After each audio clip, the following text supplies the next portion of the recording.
Saludos amigos de Principalmente. Gracias por acompañarnos. En esta entrega contamos con la presencia del magistrado Mario Nelson Marriott, con quien conversaremos sobre temas sumamente interesantes. Por favor, sigan con interés esta entrega.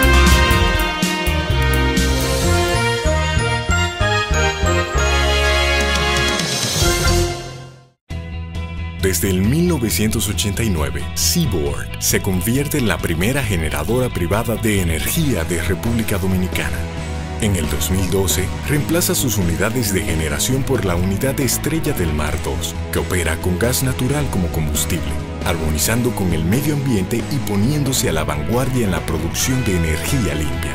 Seaboard, comprometidos con la satisfacción de sus clientes, el desarrollo nacional y el medio ambiente.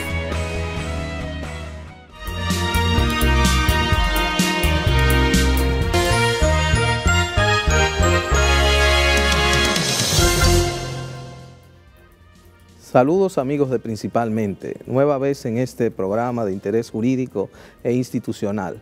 Hoy Principalmente cuenta con un invitado muy especial. Se trata del magistrado Mario Nelson Marriott, juez de la Corte de Apelación del Departamento Judicial de La Vega, de su Cámara Penal. El magistrado Mario Nelson Marriott es un jurista experimentado con quien conversaremos de distintos temas vinculados al área de su desempeño, que es el ámbito penal. Magistrado, bienvenido. Muchas gracias. Quiero de manera especial agradecer la oportunidad de compartir con ustedes y con todo su público y a su orden para cualquier tipo de inquietud que podamos suplirles. Magistrado, hay un tema, empezando quizás por lo más actual. Esta es la época de las telecomunicaciones, las redes sociales, las nuevas tecnologías. ¿Cómo ha encarado el derecho penal los desafíos que plantea ese tema de las nuevas tecnologías y las conductas que se podrían dar por esas vías? La palabra desafío tal vez nunca estuvo mejor utilizada, porque ubicándonos en el contexto de un código penal que data del año 1810, que evidentemente responde a la realidad de aquella época en Francia, y que nosotros adoptamos por ósmosis tal vez o por herencia en algún momento de nuestra historia, hace ya 2 siglos, adaptar ese ordenamiento jurídico a una realidad cambiante cada día, donde en las últimas décadas la tecnología ha desbordado cualquier tipo de previsión que pudo haber en el ámbito legislativo, es justamente eso, un desafío. Y nos encontramos con que el Código Penal Dominicano, la legislación penal dominicana, hasta pocos años atrás, de ninguna manera daba respuesta a la realidad que enfrentábamos como ciudadanía, donde a través de los medios informáticos, electrónicos, telemáticos y ese tipo de cosas, ocurrían hechos que atentaban contra los bienes que protege la Constitución, que protege la legislación, los bienes jurídicamente protegidos, y entiéndase el patrimonio de la persona, el derecho a la honra, el derecho hasta atentados a la vida misma. Entonces, de ahí que se vio la necesidad de adecuar el marco legislativo a toda esta gama de actuaciones que lesionan al ser humano y que lesionan los derechos del ser humano. Y es así como en el año 2007 surge una legislación eminentemente técnica, que es la legislación, la ley sobre los delitos de crímenes y delitos de alta tecnología, el año 2007, y ahí es donde se contemplan tipos penales, infracciones que de manera específica abordan o incriminan conductas ejercidas a través de medios informáticos, de redes de comunicación, de redes telemáticas y ese tipo de cosas. Entonces se convierten en delitos, en tipos penales, y a partir de ahí es que tenemos una cultura de penalización de ese tipo de cosas. Entonces, desafío, sí, adaptarnos a esos nuevos tiempos, a esas nuevas realidades, y ver cómo dentro de un marco legal anacrónico insertamos este tipo de aspectos que es lo que demanda la interrelación del ser humano en un mundo que cada día está más tecnológico, más global, más en términos de comunicación y de tecnología, donde se afectan cada vez más los derechos del ciudadano. Es así como aparecen tipos penales nuevos y tipos penales tradicionales, como es el caso, por ejemplo, de la difamación e injuria, que ha existido siempre, que en un primer momento apareció en el Código Penal Dominicano, pero luego con el auge de los medios de comunicación escritos y radiales y etcétera, la ley especial al respecto inserta también ese tipo penal y ahora esta nueva legislación lo incluye también dentro del marco tecnológico. Es un ejemplo de cómo hemos tenido que evolucionar en la medida en que evoluciona el conocimiento humano. Y eso es la historia, es lo que ha pasado con el tema de los delitos de alta tecnología. Puede haber un chantaje, puede haber una estafa, puede haber un tema de pornografía infantil, puede haber un tema de abuso, hasta atentado contra el Estado mismo, contra la nación. Mil cosas prevé la nueva legislación y ese es más o menos el ámbito en el que ahora nos manejamos. Bueno, la verdad que con esa legislación que le seguimos llamando nueva, magistrado, pero tal como usted dice, desde el año 2007, que claro, cuando uno lo compara con las respuestas del viejo, vetusto Código Penal, sí. Obviamente es una respuesta que era prácticamente inevitable, una respuesta urgente. Una necesidad. También uno se pregunta, y bueno, aquí están los distinguidos colegas, Eduardo Veras, Francisco Durán, de intensa práctica, ¿no? ¿En qué medida la justicia se ve enfrentado a casos de esta naturaleza ya, si le van llegando a los tribunales estos casos, o por la práctica sigue siendo residual, digamos, la cantidad de casos de esta naturaleza que conoce el sistema? Evidentemente no constituyen, digamos, un porcentaje altísimo o representativo en extremo del universo de casos que se conocen y depende mucho también de la demarcación territorial en la que estemos analizando en el momento. Pero sí se suele ver en la práctica el tema, por ejemplo, de la clonación de las tarjetas de crédito y de débito, que es un tema donde instituciones financieras y usuarios en particular han resultado afectados en muchos casos con sumas importantes de dinero, bandas organizadas que incluso que tienen toda una infraestructura para realizar este tipo de actos. Se han visto muchos casos de ese tipo, temas de suplantación de identidad en el ámbito digital, temas de pornografía infantil, se han visto casos específicamente en zonas ya donde abunda un público de connotación extranjera, turismo, ese tipo de cosas. Suele verse también estafas por esa vía. Los temas de difamación e injurias están a la orden del día, a veces se suben fotografías y una serie de cosas y comentarios y esas cosas por las redes sociales sobre todo. Y la persona cuando, por ejemplo, toma una foto de una expareja, la sube a la red social en determinadas situaciones, no está consciente que está incurriendo en estos tipos penales nuevos. Sin embargo, cuando llega al tribunal, entonces la connotación jurídica responde a lo nuevo que trajo esa legislación. Y ciertamente le seguimos llamando nueva, tiene ya 13 años, 12 años. 12 años. Todavía le llamamos nuevo al Código Procesal Penal, que ya tiene 15 años en vigencia, o sea que es un poco adaptarnos. Si es en relación a lo anterior, sí es nuevo, pero bueno, ya tiene un tiempito. Pero llama bastante la atención, magistrado, lo que usted acabó de afirmar respecto a las innovaciones y a la adaptación de los nuevos tiempos. Lo que significa que esta ley especial, que se remonta al año 2007, vino a anticipar las innovaciones necesarias en la órbita tecnológica, ¿correcto? Yo creo que más bien fue una respuesta, porque ya la tecnología existía al momento de... Así es. Incluso ya hay aspectos donde la ley ha meritado ciertas revisiones y y el proyecto de Código Penal traía novedades con respecto a la ley. ¿Por qué? Decía Josserand por allá por los siglos pasados en Francia que la vida siempre va a ser más sabia que el legislador. La vida siempre va un paso adelante, el legislador siempre está retratando en un espacio, digamos, de tiempo específico lo que ya está ocurriendo, pero esa fotografía instantánea queda en el momento y esa ley responde a la realidad del año 2007, si bien con previsión a futuro y con vocación a dar respuesta los años subsiguientes, porque también tiene que tener el legislador la pericia para prever que la sociedad va a seguir en un proceso cambiante y hacia adelante. Entonces tiene la ley que dar respuesta, porque no podemos estar votando una ley cada 6 meses en respuesta a lo nuevo que va surgiendo.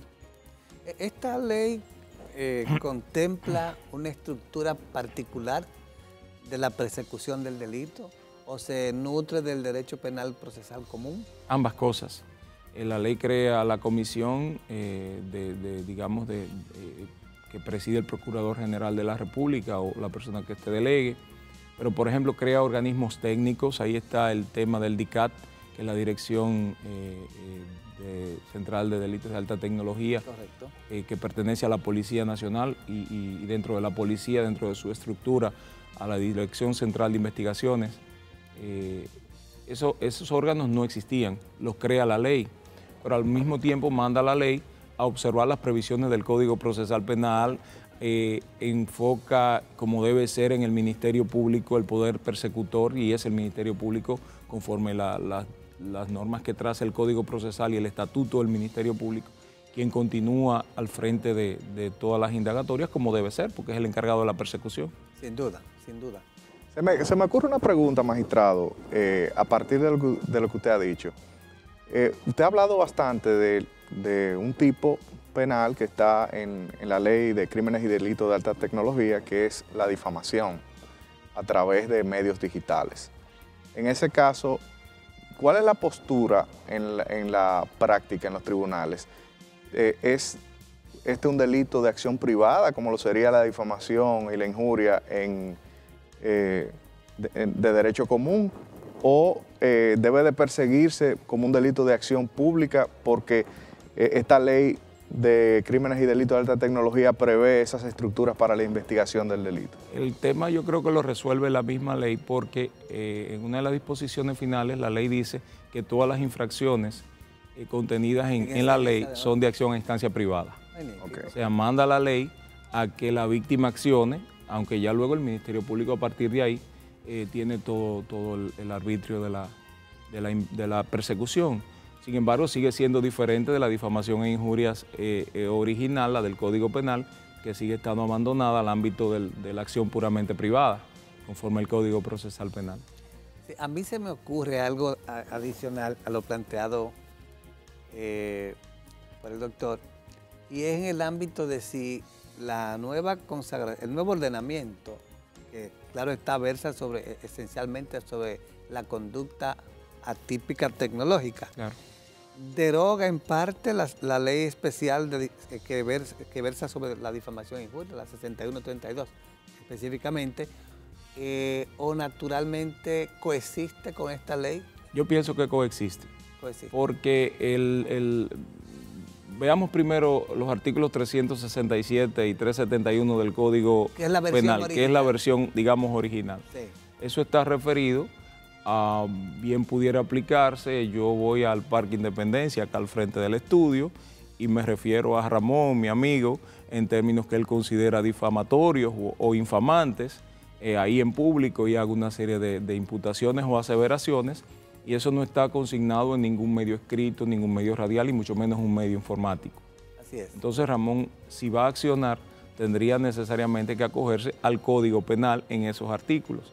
Si por el contrario yo inserto en una publicación escrita lo mismo que dije, pero lo hago a través digamos, de un periódico de circulación nacional, entonces tendríamos que acogernos a las disposiciones de la Ley 6132 del año 1962.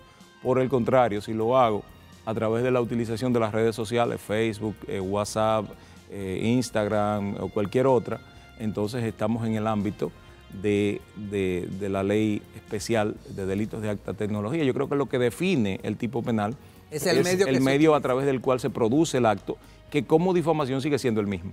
Así es.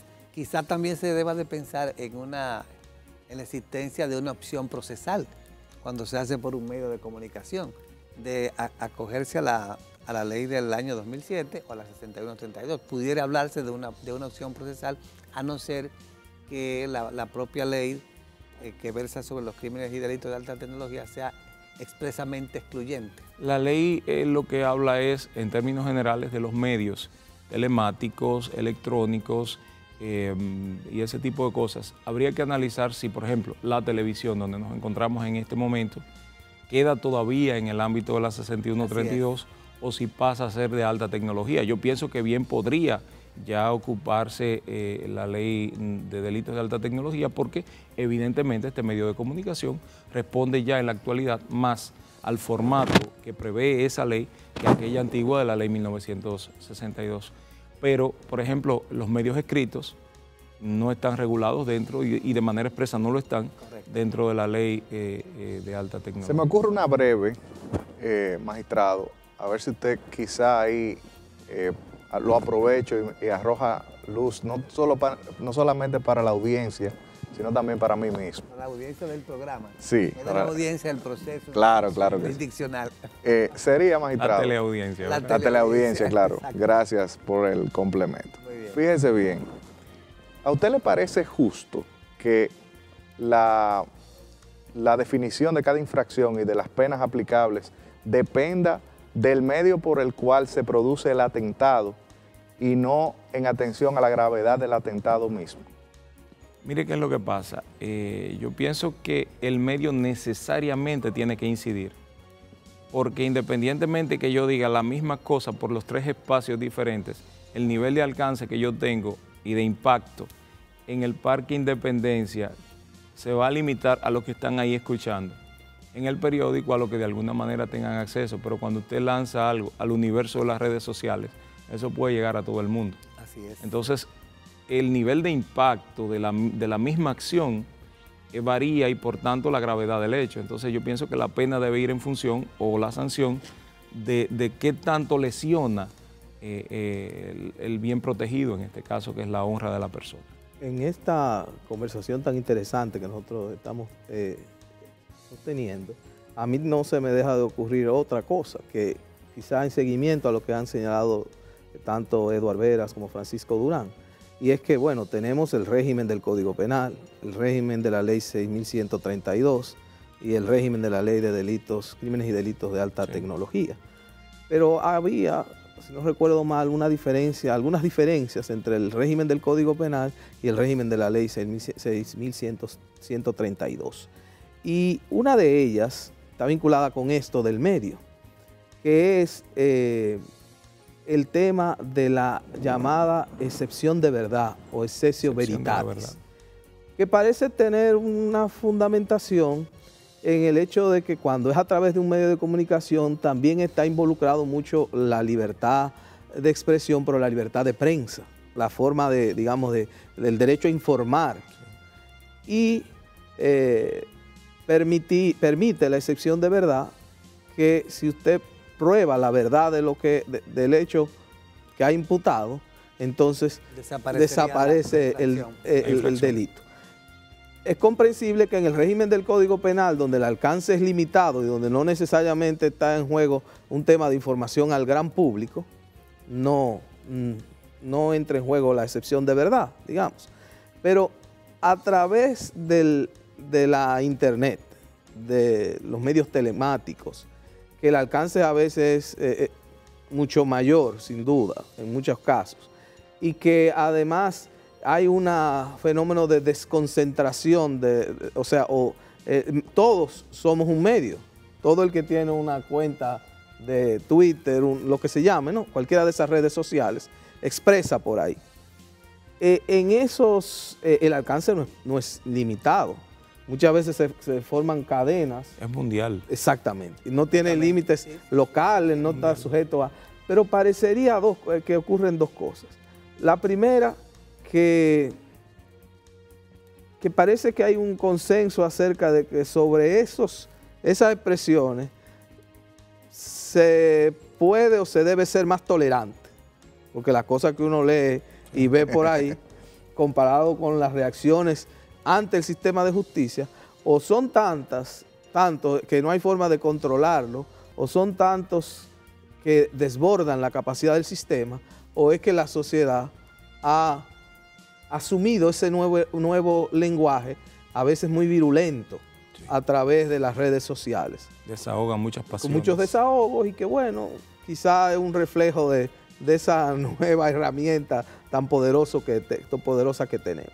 La pregunta que me queda es, en el caso de aquellas difamaciones e injurias que se hacen a través de medios, redes sociales, de medios tecnológicos, ¿se podría invocar la excessio veritatis? Mira, recordando aquella época que llegamos a compartir alguna aula por allá, por la Ucamaima, con nuestro recordado profesor Artañán Pérez, ¿recuerdas? Sí. Nos comentaba sobre la excessio veritatis y primero había una condición, y es que la persona difamada tenía que ostentar alguna calidad específica. Exactamente. Y la condición o la calidad que ostentara la persona propiciaba la posibilidad de que necesariamente tenía que exponerse a las críticas porque tenía un poder de dirección sobre el Estado y sobre la ciudadanía.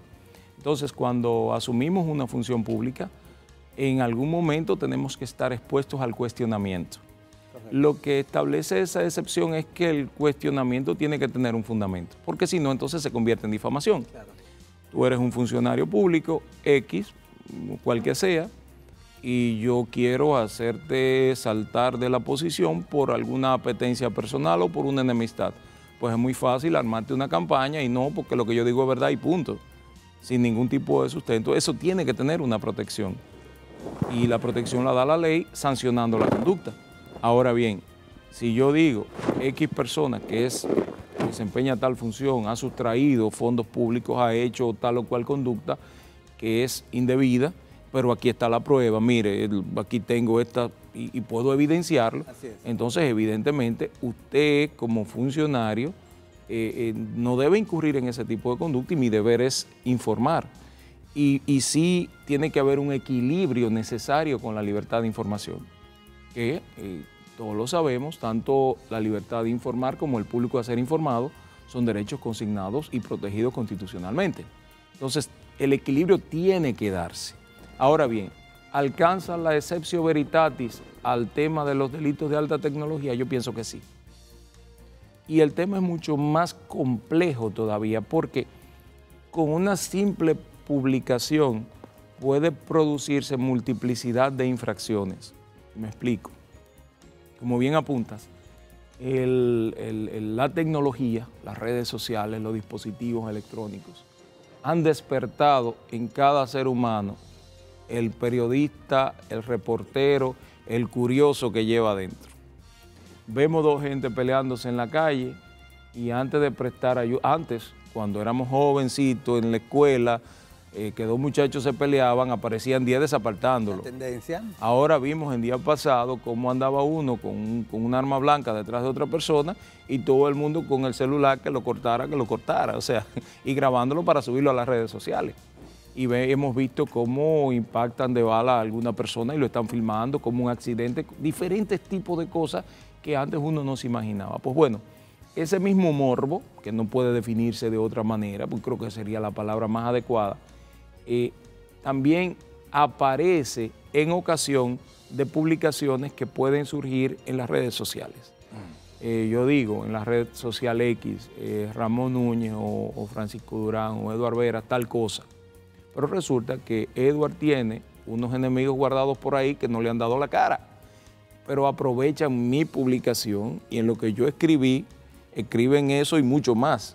Entonces también está bajo el amparo o la sombrilla de lo que yo publiqué, también está cometiendo otro hecho delictivo independiente y va a aparecer digamos, en el espacio digital mío, en lo que se llama el muro mío, no en el de él. Entonces, ese tipo de cosas también tiene que regularse. Pero creo que la excepción de la verdad debe prevalecer. No conozco, y me corregirán ustedes, que que son entendidos en la materia. No conozco en la ley 5307 ninguna disposición que prohíba o que excluya la exceptio veritatis, no la conozco. Luego yo entiendo que en los mismos términos aplica por igual, con la complejidad salvada, claro, de que no es tan simple el tema con las redes sociales. Bueno, es más sutil. Muy interesante todo lo que va de este programa con el magistrado Mario Nelson Mariot.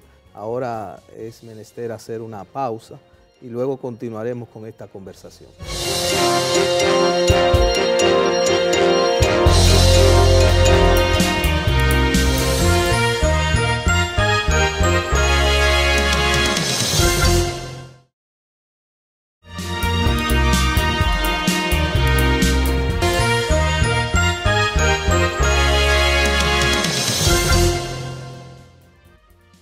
Continuamos principalmente esta ocasión con el magistrado Mario Nelson Mariot, primer sustituto de la Cámara Penal de la Corte de Apelación de La Vega. Magistrado, hemos venido conversando en el primer segmento acerca de los temas de alta tecnología. Esa es una de las áreas novedosas, digamos, en las cuales se le ha venido dando respuesta desde la legislación especial. Pero sabemos que durante ya muchos años se ha venido intentando dotar al país de un nuevo Código Penal, porque el Código Penal actualmente vigente es un Código Penal que responde a una época ya superada por la realidad en muchos aspectos, aunque se mantienen, digamos, los tipos penales tradicionales. Pero hoy hablar de eso, del derecho de las nuevas tecnologías, hablar del derecho penal económico, por ejemplo, para mencionar dos aspectos, son ámbitos en los cuales el Código Penal tiene muy poco que decir y bueno, la labor jurisprudencial de alguna manera es muy limitada debido al principio de legalidad penal, donde la estricta legalidad, ¿no?, en este ámbito tan especial como es el ámbito del derecho penal.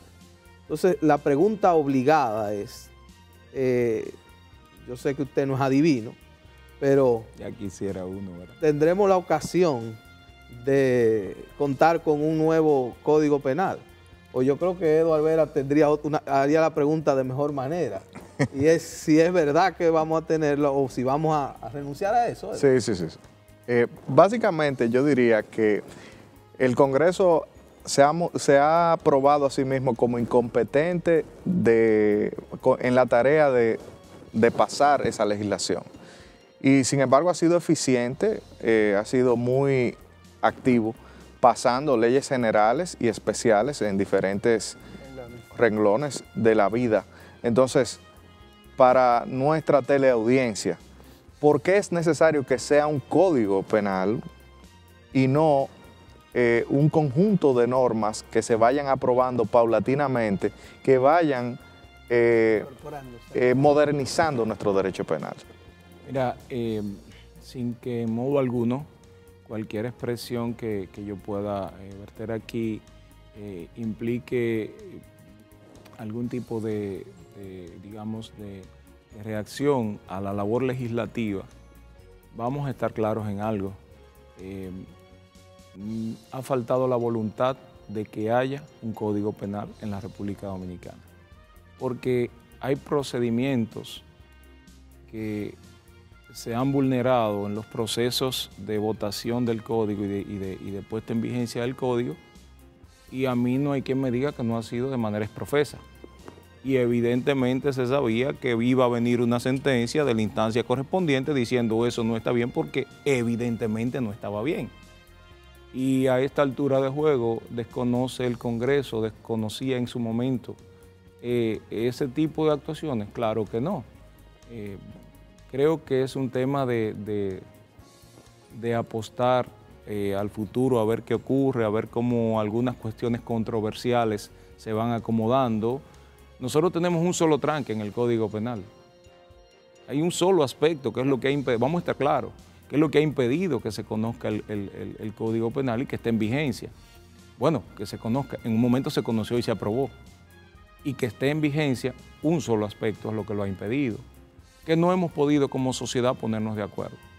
Usted podrá tener su percepción personal en términos de sus creencias religiosas, de sus valores morales, de su filosofía de vida, y bueno, hay pugnas entre quienes dicen que sí y que no al aspecto en cuestión, y por esa razón no tenemos un código penal. Pero yo pienso que el código tiene vocación de aprobarse y que es una necesidad nacional, con o sin el aspecto en cuestión. Un amigo común de todos, miembro de una de las altas cortes, como se les llama, hizo una propuesta que a mí me luce interesante. Dejemos fuera el aspecto controversial, regulemos eso por una legislación especial, que es lo que ha dado el problema, y el resto del código está bien porque con el resto del código no hubo problemas. Vamos a aprobarlo porque es una necesidad.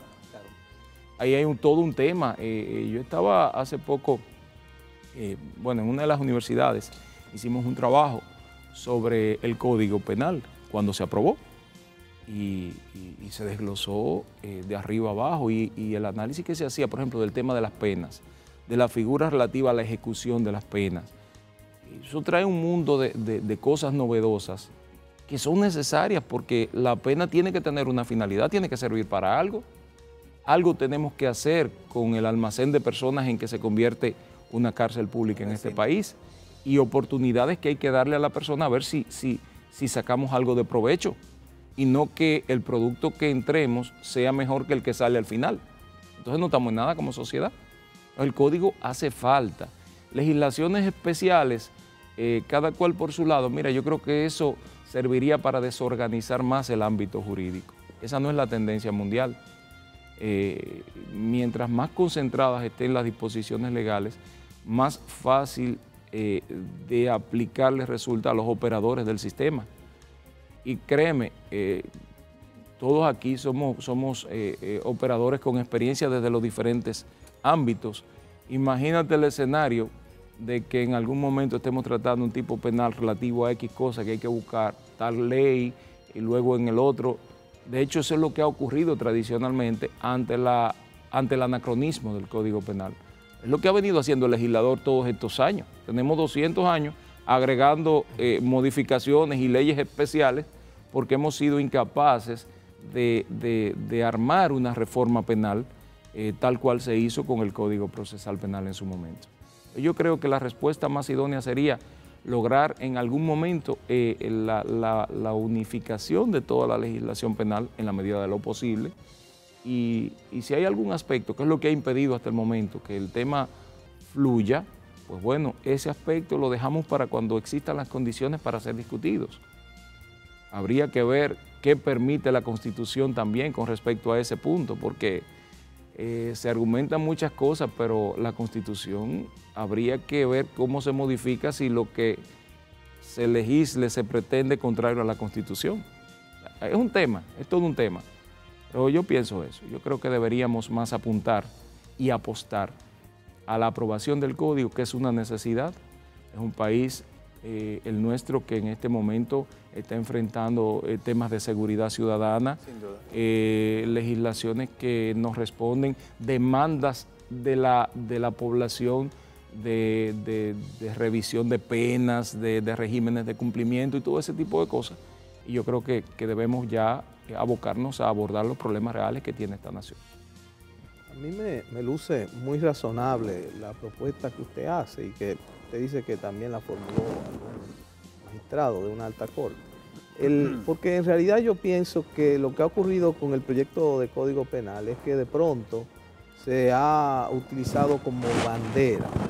Si uno, precisamente de estas épocas de radicalismo, claro, donde está o usted es conservador o es liberal, y donde se deja de lado que en la democracia hay procesos de consenso, construcción de soluciones, de acuerdos.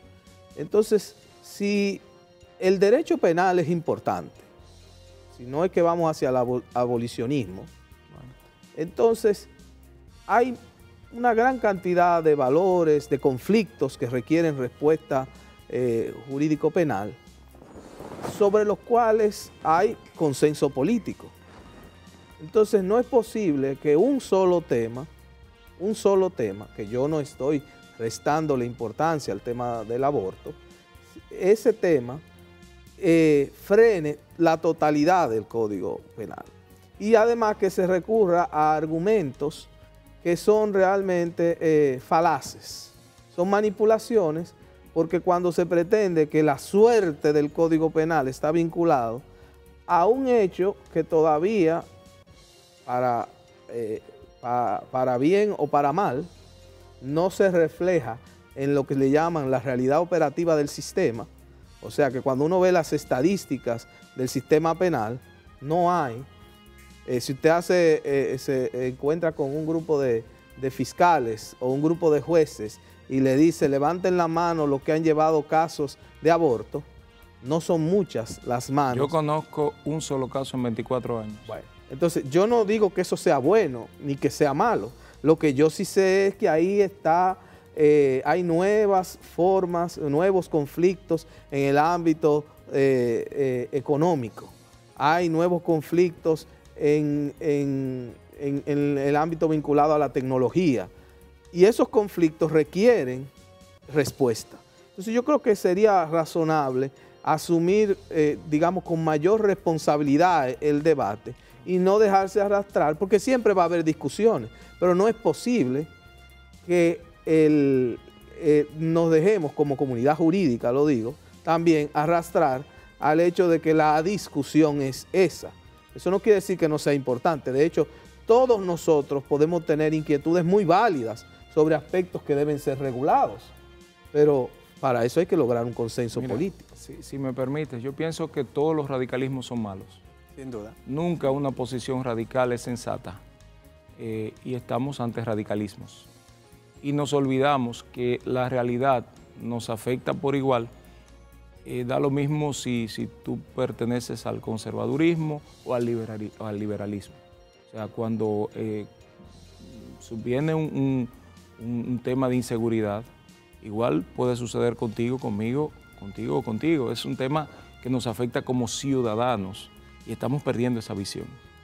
El tema puede ser o no importante, de hecho lo es y mucho, pero bien puede discutirse en el ámbito, digamos, singular de su propio interés y dejar que lo demás fluya. Y yo creo que sería la solución, definitivamente. Eso es una postura bastante sensata, porque es que lo que se procura con la nueva legislación es regular una conducta social plena y de consiguiente que no se circunscribe a una en particular, que es la que ha provocado numerosas discusiones.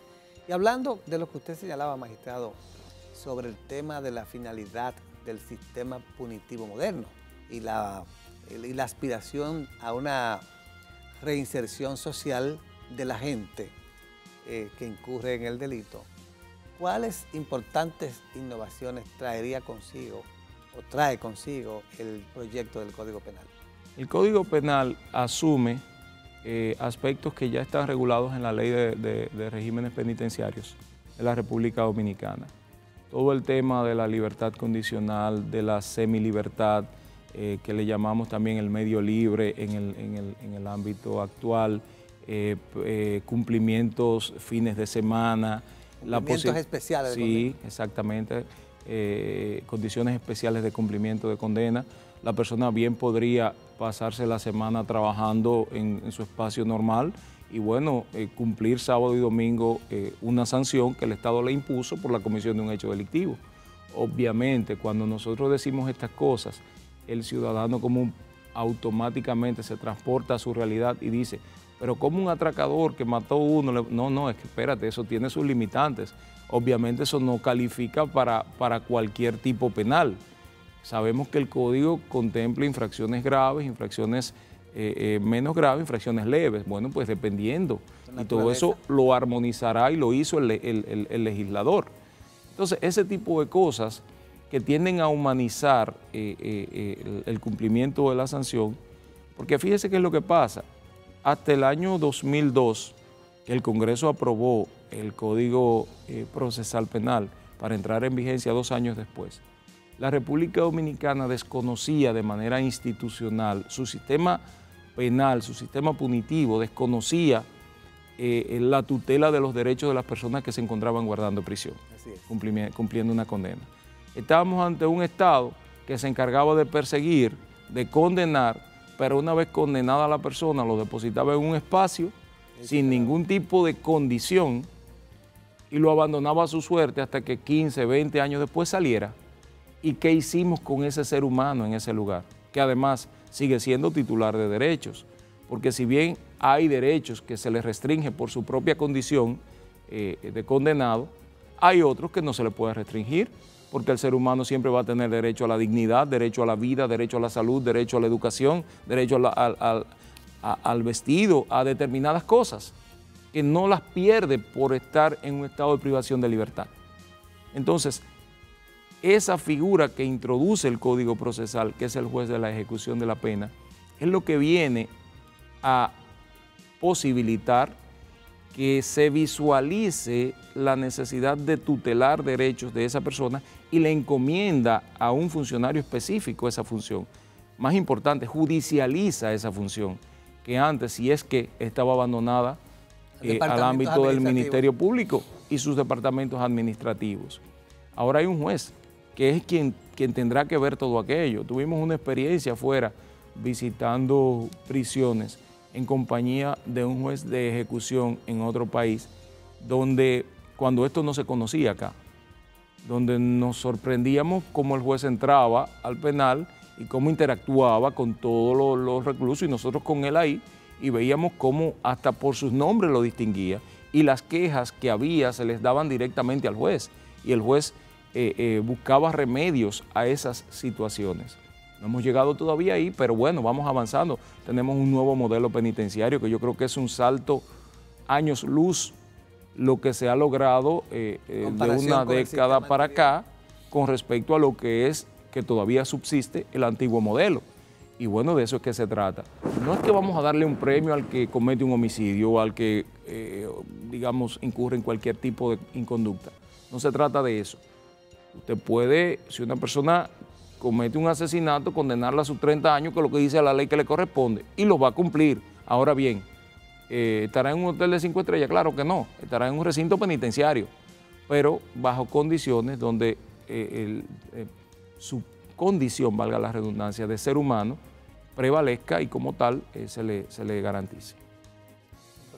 A los jueces de cortes de apelación, y usted es un juez de corte de apelación, le corresponde ejercer el control a través de los recursos, de decisiones, no solamente de jueces de la instrucción, de jueces de primera instancia, sino también de jueces de paz, sino también de los propios jueces de ejecución de la pena, conforme al principio de taxatividad en aquellos casos en que está previsto el recurso. Sabemos que ese principio también de alguna manera ha venido a ser atemperado con algunos criterios jurisprudenciales. Pero me gustaría, así como inquietud, supongo que la menor actividad de control de las cortes de apelación de recursos son en el ámbito de la ejecución de la pena, o es muy amplia la actividad recursiva en eso. Suelen llegar muchos casos en términos numéricos. Lo que no suele variar mucho es la materia en la que llegan. Digamos, el juez de la ejecución de la pena tiene una gama de facultades que le confiere la ley y la resolución especial que se dictó al efecto. Correcto. Por allá por el año 2005. Pero dentro de todas las posibilidades, lo que a diario llega son las solicitudes de libertad condicional denegadas. Eso lo vemos todos los días. Eventualmente puede llegar una solicitud de medio libre que fue denegada, puede llegar alguna solicitud de cumplimiento especial, algún tema de enfermedad, pero esos no son los más comunes. Lo que sí llega a diario son los temas de ejecución de la sanción de libertad condicional denegada, básicamente. Incluso las concedidas, el órgano persecutor no suele recurrirlas. El juez de la ejecución de la pena, y ello se extiende a la jurisdicción de alzada, tiene una liberalidad que creo que es el único juez penal que goza de ella, que es que escapa al principio de justicia rogada, es decir, que puede fallar contrario a lo que las partes le pidan. Correcto.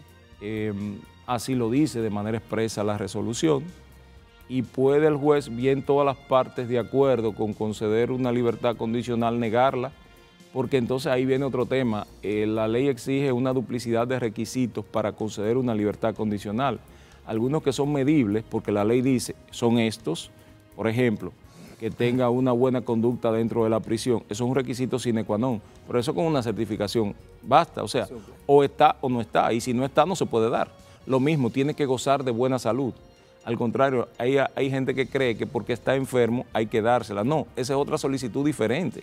Correcto. La idea de la libertad condicional es que usted se reinserte en su medio de manera productiva, y si está enfermo no puede ser productivo. Que tenga un trabajo asegurado, que tenga un garante, etcétera, etcétera. Esas condiciones son medibles, porque usted las llena y punto. Entonces, el usuario a veces cree que porque llena esos requisitos, ya es candidato obligatorio a beneficiarse con la libertad condicional. Pero resulta que la ley dice, espérate, faltan cosas, que tiene que apreciarlas el juez de manera soberana. Si el juez cree que la persona se reeducó, si cree que tiene posibilidad de reinserción exitosa, si cree que no va a constituir un peligro fuera en su medio natural, y eso se lo deja al arbitrio del juez. Una discrecionalidad. Entonces acuden los abogados en el recurso de apelación diciendo que el juez violó la norma porque los requisitos se cumplían y no la concedió. Y el juez lo que está diciendo, mire, se cumplen los requisitos, pero esa persona en libertad todavía constituye un peligro para los testigos, para la víctima o para qué sé yo qué. Entonces le está dando unas razones. Entonces eso ocurre en el ámbito de la ejecución y es normalmente la mayoría de las cosas que vemos todos los días. Ahora, eso sí, y tal vez una experiencia personal, me ha permitido a mí algo que estamos desarrollando, si se quiere, un poco exitosamente, y es que estamos enfocándonos mucho, conociendo los recursos de apelación de las libertades condicionales, en las condiciones propias relativas a ese tipo de aspectos. Entrevistar adecuadamente a quien se ofrece como garante, ver si realmente hay la posibilidad de darle un trabajo, una labor adecuada de supervisión, si la persona tiene conocimiento de hasta dónde alcanza sus obligaciones como garante, porque eso es importante, eso es lo que tendría que saber el Estado. O sea, esa persona asume una obligación. Yo debo presentar cualquier información a la autoridad competente de cualquier incumplimiento de las condiciones que se fijan por la sentencia. Y él es la persona encargada de eso, pero a veces lo despachan y no lo sabe. Correcto. Entonces, todo ese tipo de cosas ha permitido esta dinámica. Y quería preguntarle, magistrado, ustedes en su quehacer jurisdiccional, hace tiempo ya que usted no le toca como juez de primer grado, sino que le toca revisar las decisiones de tribunales inferiores en su departamento judicial. Pero todo el mundo sabe que nosotros como nación somos muy pintorescos en nuestro quehacer. Y han proliferado, por ejemplo, cerca de los palacios de justicia, por ejemplo, los kits de arraigo. A una persona le van a conocer medida de coerción y sale y le venden en un centro de copiado todo lo que necesita para demostrar que esa persona es un angelito que se le escapó a San Pedro y que tiene todo el arraigo del mundo. Y me imagino que también para el tema de las libertades condicionales pasa igual. O sea, el kit de la libertad condicional, donde hay siempre una oferta de empleo muy conveniente. Entonces, ¿cómo concilia el juez ese quehacer, ese deber tan serio que él tiene con la sociedad y cómo conjurar este tipo de prácticas que sabemos que se dan muy a menudo? Mire, doctor Veras, el reto que tiene cada juez cuando asume su función cada mañana es tratar de llegar, antes el código ponía a cargo del honor y la conciencia del juez la búsqueda de la verdad. Felizmente superamos esa época, pero hay un rastro de eso que subyace debajo de la toga de juez. ¿Qué más quisiera el juzgador? Que cuando produce una decisión, cual que sea justamente la que corresponde en el caso. Siempre habrá ese tipo de actuaciones porque, bueno, el ingenio está ahí, la creatividad es el límite. Seguro. a veces son descuidados, a veces el kit, como usted le llama, viene todo redactado en la misma letra, con la misma impresora y con el mismo formato, y lo mismo una carta de un alcalde pedáneo que de un pastor protestante, de un cura de una parroquia o de una junta de vecinos, todas vienen idénticas. Y uno, ¿verdad? Ese tipo de cosas, bueno, en buen derecho procedería por lo menos llamar la atención del letrado que de alguna forma se presta a eso, pero eso pasa dentro del folclore y el sincretismo criollo, o sea, es parte de nuestro folclore y nuestro trabajo es no dejar que lo que no sea real incida en la solución final que se da al caso, pero pasa todos los días y créame, no, te dice que estamos en apelación. Nosotros también conocemos asuntos que tienen que ver con funciones de primera instancia y a mí me ha tocado en varias ocasiones fungir como juez de la instrucción en temas de jurisdicción de privilegio, de privilegio de jurisdicción, por asuntos de síndicos y ese tipo de cosas. Y se ve de todo, pero bueno.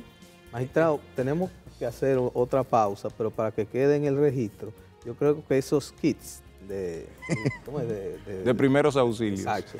Están precedidos por una práctica inveterada en el derecho civil, en el ámbito de los divorcios, que es el kit de los testigos. Vamos a hacer otra pausa y continuamos luego con el magistrado Mario Nelson Mariot.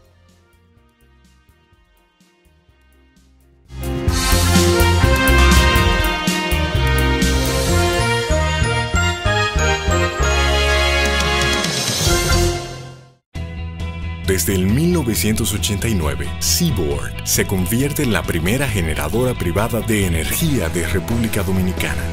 En el 2012, reemplaza sus unidades de generación por la unidad Estrella del Mar 2, que opera con gas natural como combustible, armonizando con el medio ambiente y poniéndose a la vanguardia en la producción de energía limpia. Seaboard, comprometidos con la satisfacción de sus clientes, el desarrollo nacional y el medio ambiente.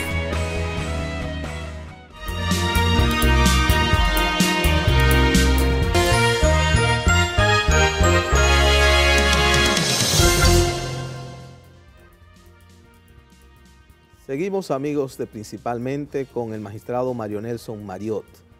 En este segmento nos gustaría abordar un aspecto muy importante. Dentro de las cuestiones que se abordan por los jueces de Corte de Apelación están las apelaciones de las decisiones de habeas corpus cuando estas acciones son denegadas. Sí. Y bueno, ese es el punto de cierre del habeas corpus. Un gran jurista, el doctor Juan Manuel Pellerano Gómez, señalaba en su momento que el Código Procesal Penal de alguna manera mató de por vida al habeas corpus, una expresión parecida, porque resulta que antes del Código Procesal Penal la única vía que teníamos de acceso a un juez en la etapa de investigación era prácticamente el habeas corpus, porque no existían esas audiencias que hoy tenemos de medidas de coerción, de revisión de medidas de coerción. Digamos que el régimen actual del Código Procesal Penal satisface con creces la tutela judicial de la libertad. Sin embargo, en el sistema del Código Procesal Penal, precisamente para cambiar el modelo, señala el carácter excepcional del habeas corpus y hay una disposición que señala que no es posible el habeas corpus cuando hay un proceso penal en curso. O cuando hay alguna vía procesal disponible. Abierta. Y a eso hay que sumar, eso es el régimen del habeas corpus, hay que sumar que la ley orgánica del Tribunal Constitucional y de los procedimientos constitucionales asume esa misma regla, pero un poquito más amplia, con ese sentido que usted ha señalado. O sea, que también mantiene el tema de la efectividad. Pero lo cierto es que el habeas corpus no es ni sombra de lo que era antes de la entrada en vigencia del Código Procesal Penal. Pero al margen de todo eso, me gustaría saber su reflexión sobre eso. Pero hay un punto técnico que me llama la atención. La libertad es un derecho fundamental importante, como otros, ¿no? Pero lo que a mí me llama la atención es que, al parecer, el sistema jurídico dominicano no brinda la misma atención a la libertad que a otros derechos. vamos a tener muchísima información, muchísimos precedentes del Tribunal Constitucional sobre tutelas de derechos que incluso uno creía que no tenían tanta vigencia o relevancia, pero lo que vamos a tener muy poco es sobre tutela de una libertad básica, de un derecho fundamental básico como es la libertad.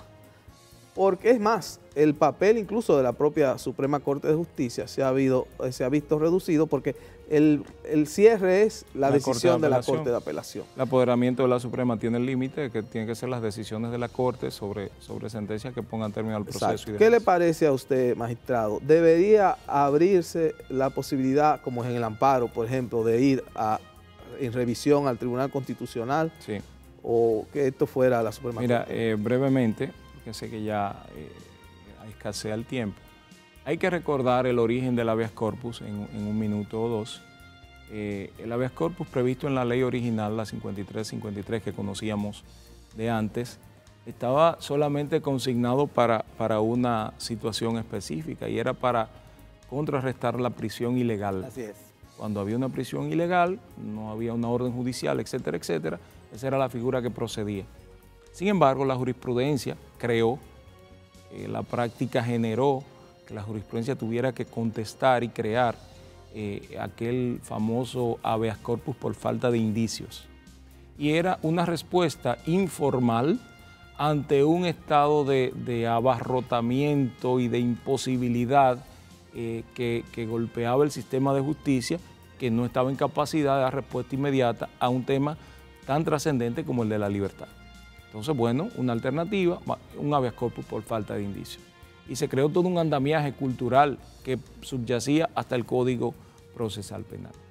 Mira, yo difiero en algo. Yo creo que más que nunca el tema de la libertad está debidamente tutelado y protegido.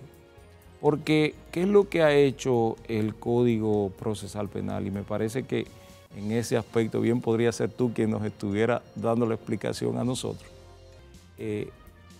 El Código lo que hace es justamente rescatar esa garantía, normatizar su tratamiento y brindar una multiplicidad de actuaciones, incluso asignando un juez específicamente para el control de las garantías, que es el juez de la instrucción. Y ya a partir del Código, cualquier actuación que tienda a menoscabar la libertad de un ser humano tiene un doble control jurisdiccional, el previo al momento de autorizar la actuación y el posterior cuando se revisa la legalidad de la actuación. Yo creo que al contrario. Ahora bien, el habeas corpus sigue subsistiendo, pero para aquellos casos que por alguna razón escapen a lo que ya el Código controla. Y ahí es donde entra, por ejemplo, el tema del habeas corpus preventivo. Hay un peligro inminente de que me andan buscando sin una orden judicial, etcétera, me van a privar de la libertad y yo tengo un remedio para evitar que, o una manera de prevenir que esa vulneración ocurra, porque poco gracioso resulta que me agarren preso para después soltarme. Lo ideal es que no ocurra. Entonces, y en cuanto al ejercicio del recurso, mira, yo creo, si ubicamos el habeas corpus como una especie dentro del género que es el amparo, porque al final el habeas corpus es un amparo inherente a la libertad, que en este caso es específico con respecto a la libertad. Yo creo que necesariamente el único recurso que podría ejercerse es justamente el de revisión ante el Tribunal Constitucional. Yo no veo ninguna objeción legal, ningún impedimento para que no pueda alcanzar la sede del Constitucional una acción ejercida de habeas corpus que ha sido rechazada, porque sigue siendo vulnerado el derecho fundamental a la libertad y sigue siendo una acción de amparo que se ejerció. Lo único que en este caso el legislador dijo se llama habeas corpus y tiene X condiciones especiales de tramitación, diferente al amparo normal, si le queremos llamar de alguna manera, el que se refiere a todos los otros derechos fundamentales. Pero yo creo que esa sería la vía procesal. Es un punto, le digo, magistrado, en el que yo coincido plenamente con usted. Bueno. Tomando en cuenta que incluso dentro de esos amparos, para generalizarlo, el primer mecanismo de tutela que tuvimos fue el habeas corpus, claro, con aquella ley 5.353. Bueno, pero el tiempo es implacable. ¿Verdad que sí? Tenemos que decirle que hemos podido disfrutar de un programa muy interesante en su compañía, de esta conversación. Hay una práctica instalada por el fundador de este programa, el doctor Radamés Jiménez Peña, y es que cuando tenemos la ocasión de invitados como usted, tenerlos por aquí, y los resultados son tan favorables como este, solemos emplazarlos. Y conseguir una segunda etapa. A los fines de que queden, ¿verdad?, emplazados para su comparecencia oportunamente, para seguir hablando sobre este y otros temas que resulten de interés para nuestra teleaudiencia. Le agradecemos por su presencia en este programa principalmente. El agradecimiento es mío a ustedes y a toda su teleaudiencia, al doctor Radamés Jiménez, por la gentileza de permitirme compartir esta sesión, que para mí ha sido una conversación entre amigos, muy cómoda, muy... Un coloquio dinámico. ¿Verdad que sí? Así me he sentido y les agradezco mucho el trato que me han dispensado y a su orden siempre, porque no hay manera de decirle que no a los amigos. Muchas gracias.